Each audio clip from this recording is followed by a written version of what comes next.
MP Bandi Sanjay Vemulawada Rajanna గుడి అభివృద్ధికి ఎన్ని నిధులు తీసుకొచ్చావంటూ ప్రభుత్వ విప్ వేములవాడ ఎమ్మెల్యే ఆది శ్రీనివాస్ ప్రశ్నించారు. గురువారం వేములవాడ అర్బన్ మండలం రుద్రవరం సంకెపల్లి గ్రామంలో పార్లమెంట్ ఎన్నికల ప్రచారం నిర్వహించారు. ఈ సందర్భంగా ప్రభుత్వ విప్ ఆది మాట్లాడుతూ మే 13 జరుగుతున్న పార్లమెంట్ ఎన్నికల్లో కరీంనగర్ కాంగ్రెస్ పార్లమెంట్ ఎన్నికల్లో రాజేందర్రావు అత్యధిక మెజారిటీతో గెలిపించాలని కోరారు. రాజన్న సాక్షిగా ముంపు గ్రామాల ప్రజలకు ఇచ్చిన మాటలు కేసీఆర్ తప్పారని, ముంపు గ్రామాల సమస్యలపై బండి సంజయ్కు చిత్తశుద్ధి లేదని ఆరోపించారు.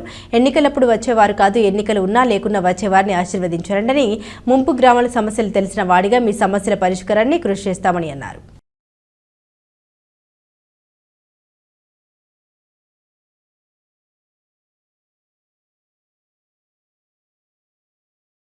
సమస్యల కోసం మాట్లాడకపోతే ఎందుకు గెలిపియాలని చెప్పని ఈ ఎన్నికల్లో మనం ఆలోచన చేద్దామా లేదా దయచేసి గమనించమని సందర్భంగా మీ అందరికీ కూడా కోరుతూ, ప్రధానంగా ముంపు గ్రామాల గుండె చప్పుడు మా డబుల్ బెడ్రూమ్ 5,04,000 ఇస్తాను ఇవ్వలేవే, అవి కావాలంటున్నారు. ఈరోజు మీకు మీలో మనోధైర్యాన్ని పెంపొందించడానికి, మీకు మేము ఉన్నామని చెప్పడానికి అనేక మార్లు ముంపు గ్రామాల సమస్యల పరిష్కారం కోసం మీరు చేసిన ఆందోళనలో మేము పాల్గొన్నామా లేదా, అది కాంగ్రెస్ పార్టీ ఒకటి. అందుకే మీ అమూల్యమైన ఓటును చేతి గుర్తుపోయండి.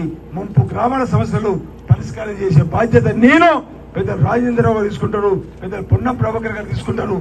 అందుకే ముంపు గ్రామాల్లో రుద్రవరంతో పాటు అన్ని గ్రామాల్లో మెజార్టీ ఇవ్వాల్సిందిగా కోరుతూ, ఈరోజు కరెంటు మాఫన్నం 200 యూనిట్లు కాల్చుకున్న వాళ్లకు ఈరోజు కరెంటు మాఫ్ అయింది తల్లి.